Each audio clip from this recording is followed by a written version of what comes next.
بسم الله الرحمن الرحيم الحمد لله وكفى وصلاة وسلاما على عباده الذي اصطفى ودي تباويان يا الله سلام ردئت زنات ሁላችን ላይ ይስፈን።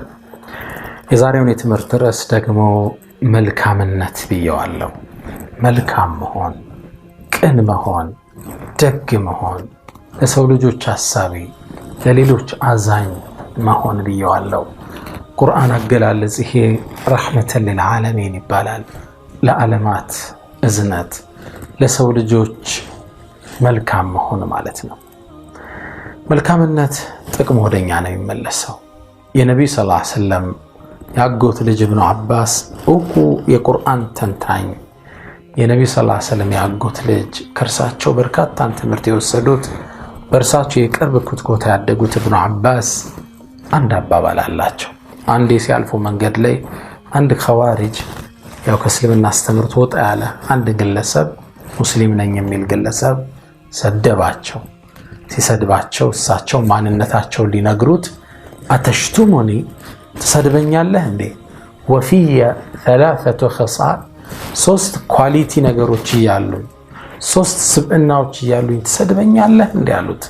ያው እንግዲህ ቀደምት ትውልድ በአፈንጋጭ ግሩፕ ተተችተው አልፈዋል። ይሄ ሱነቱል ሐያት ነው፣ የህይወት ፈለግ ነው።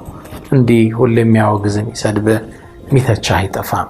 አላኩል ሐል ኢብኑ አባስ ሶስት ኳሊቲ ነገሮች አሉኝ አሉ። አንደኛው አሉ የአላህን ቁርአን ሳነብ መልካም ነገር አላገኝም የሰው ልጆች በአጠቃላይ እንዲያውቁት የተመኘው ቢሆን እንጂ ይላል። ይሄው መልካም ነገር አወቀ ግን ሁሉም እንዲያውቀው ትመኛለህ። ይህን ነው መልካምነት፣ ደግነት የምንለው።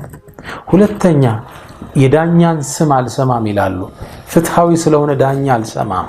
በሰዎች መሃል መልካም ነገር የሚፈርድ ለርሱ ዱዓ ያረኩለት በሆን ብደሰትበት እንጂ ይላሉ። እኔ ከርሱ ዘንድ ማስዳኘው ምንም አጀንዳ ባይኖረኝ ግን ፍትሃዊ በመሆኑ ለርሶቹ በፍትህ በመዳኘቱ ደስተኛውኝ ዱዓ ያረኩለት ቢሆን እንጂ ይላሉ። ተመልከት፣ ለሰዎች ፍትህ ሲሰራ ወደዱት። እሱ ነው ቋንቋ መልካምነት ምንለው እሱ ነው። ሶስተኛ ምንም ዝናብ ወርዶ መሬትን አጠጣ ሲባል አልሰማም እኔም በዚህ ፓርት በጣም ደስተኛ ሆንኩ ቢሆን እንጂ ይላል። እዛ አካባቢ ምናልባት እኔ አንዲት ካሬም እንኳን እርሻ የለችኝም ግን በቃ የሰው ልጅ ዝናብን አገኘ ጠጣ። መልካምነት የምንለው ይሄን ነው። ለሰው ቅን ማሰብ፣ የሰው ልጅ ፍትህን ሲያገኝ፣ የሰው ልጅ በልቶ ጠግቦ ስታየው መደሰት፣ ለሰው ልጆች መልካም ነገር መመኘት እንለዋለን። ወዳጆቼ መልካምነት፣ ደግነት ጥቅሙ ለራስ ነው። ሰዎችን ማገልገል፣ ሰዎችን መርዳት ጥቅሙ የሚመለሰው ወደኛው ነው። ኢና አሕሰንቱም ሊአንፉሲኩም መልካም ብትሰሩ የሚጠቅመው ራሳችሁን ነው ይለናል ቁርአን ላይ አላህ ሱብሓነሁ ወተዓላ። አንድን ታሪክ ልንገራችሁ፣ በቅርቡ የተከሰተ ነው። ሁለት ሰዎች በረራ ሲያደርጉ አውሮፕላናቸው አንድ በረዷማ አካባቢ ላይ ትወድቃለች። ሁለቱ ግለሰቦች እንደምንም ተረፉ።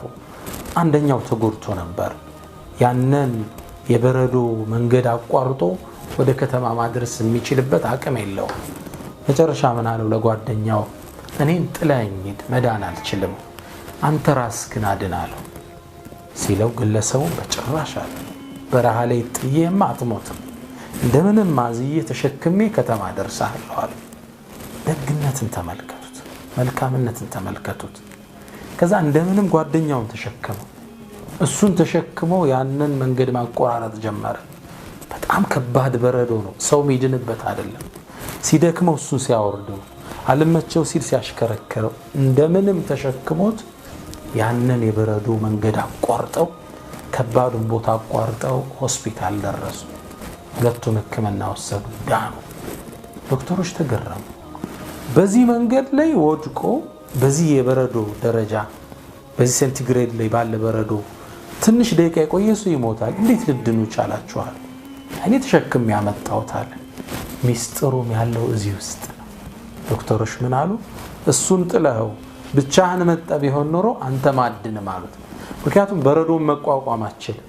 እሱን ስትሸከም ከሱ ጋር ስትላፋ አንተ ሙቀት አገኘ ማቋረጥ ይቻላል። እሱም ደግሞ አንተ ስታነሳ ስታወርደው ስታዝለው ስታወርደው በተፈጠረበት ሙቀት እሱም መትረፍ ቻለ። ሁለቱም ዳኑ። ግልጽ ነው። እሱን ለማዳን ባረገው ጥረት ራሱም አብሮ ዳነ። ደግነት መልካምነት የሚመለስ ወደ ራስ።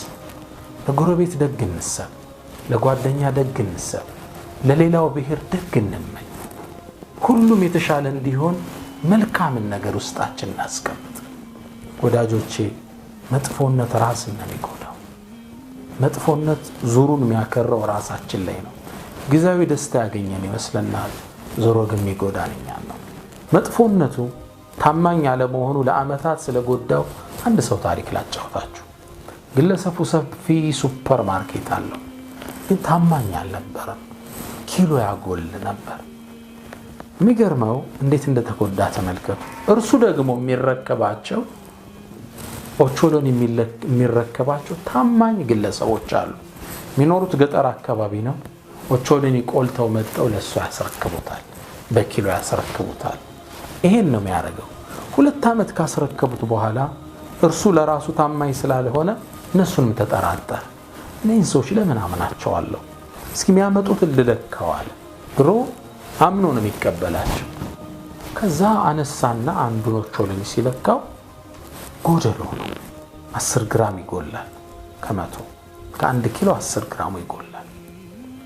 ይሄ ነገር በስተት መሆን አለበት። ሌላ ቀን አመጡ፣ ለካው፣ አሁንም ይጎላል። 3ኛ ቀን ለካው፣ 10 ቀን ለካው፣ 10ም ቀን ይጎላል። 2 ዓመት እንዳጭበረበሩት ተረዳ። እነሱ አጉለው ሲሰጡት እሱ በችርቻሮ ስለሚሸጠው እሱም እየተጎዳ ነው የሚሄደው። በቃ በጣም ሸወዱኛል። 11ኛው ቀን ሲመጣ ሰውየውን አነቀው። አንተ 2 ዓመት ሙሉ ተጫውተህብኛል፣ ስንት እንዳከሰርከኝ ታውቃለህ? ልትመልስልኝ ይገባል።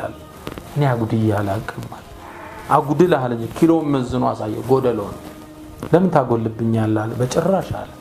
አለቃዬ ያለው ልብ በሉ፣ እኛ ቤታችን ውስጥ ሚዛኑ አለ። የሚዛኑ ድንጋይ ግን የለንም፣ ድንጋዩ የለንም። በእርሱ ነው ኦቾሎኒ የምንመዝነው። ታዲያ የዛሬ 2 ዓመት ካንተ የገዛዋት 1 ኪሎ ስኳር አለች። እርሷን ሚዛኑ አንዷ ሳህን ላይ ያደርግና ኦቾሎኒውን በሱ ነው መመዝነዋል። የሚያሳዝነው ግን ያ ሰውዬ የሸጠለት ስኳር 10 ግራም ይጎላል። ግልጽ ነው። ولا يحيق المكر إلا مكر السيء إلا بأهله ولا يحيق المكر السيء إلا بأهله መጥፎ ስራ ራስ ላይ ነው የሚጠነጠን። እሱ 10 ግራም አጉድሎ የሰጠውን ስኳር ወስዶ 2 ዓመት ኦቾሎኒ መዘነበት። እሱ ማን ተጎዳ? 2 ዓመት ሙሉ ሰው ተጎዳ። ስኳር ቀንሶ መስጠት። መጥፎነት በራስ ላይ ነው።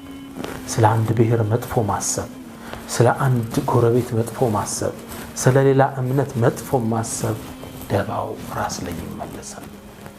ደግን ነው፣ መልካም ሰዎችን ነው። መጥፎነት ራሳችን ያጠፋል። አንድ ታሪክ ልጨምራችሁ። የአናጺው የመጨረሻ ቤት እንላታለን ሁሌ ስንዘክር። ነገሩ እንዲህ ነው። አንድ ታዋቂ አናጺ ትልቅ ሪል ስቴት ውስጥ ለዓመታት ሰራ። በአናጺነት ሙያው በጣም ብቃት አለው። ታዲያ መጨረሻ ላይ ስራ መልቀቅ ፈለገ። ያው ሁሌም በጥራት የሚሰራው ሰውየው ስለሚቆጣጠረው የሥራ መልቀቂያ ደብዳቤ ሲያስገባ ሰውየው ተቀበለው። ኃላፊው ግን አለው የመጨረሻ ቤት ውለታው አለልኝ ስራልኛል። ሰውየውም ያው የመጨረሻ ስራዬ ነው፣ በደንብ ባልሰራውን ከደሞዝ የሚቀንስብኝ ነገር የለም ብሎ ስራውን ተረከበና ለነገሩ ሰራለት። እንደ ነገሩ በማይረባ ጣውላ በማይረባ ማስተሽ ምስማሩን በደንብ ሳይመታ የወደቀ ቤት ሰርቶ ለሰውየው ቁልፉን ወስዶ አስረከበ። አይደለም ቤት ኪችን መሆን የማይችል ቤት። ሰውየውም ቁልፉን ከተቀበለ በኋላ እቅፍ አድርጎ አናጺውና ቀፈሳመና ይሄን ቤት ያሰራው ለኔ ለሪል ስቴት ልሸጠው አይደለም፣ ይሄን ቤት ያሰራው እስከዛሬ አብረኸኝ በጥሩ ነገር ስትሰራ ስለቆየ ለአንተ ጊፍት እንዲሆን ፈልጋለሁ ብሎ ቁልፉን አስረከበ። መጥፎ አድርጎ ሰራው፣ መጥፎ ቤት ተረከበ። ደግነት፣ መልካምነት፣ ቅንነት ይህ ነው ሰዋዊ ባህሪያችን። ደግነው ለሁሉ እንነሳ የሰው ልጅ ሲስቅ ለማየት እንጓጓ ያንኛ ውስጣችን በሐሴት ይሞላል አላህ በሰማነው እንጠቀም ያድርገን ሰላም አለይኩም ወራህመቱላሂ ተዓላ ወበረካቱ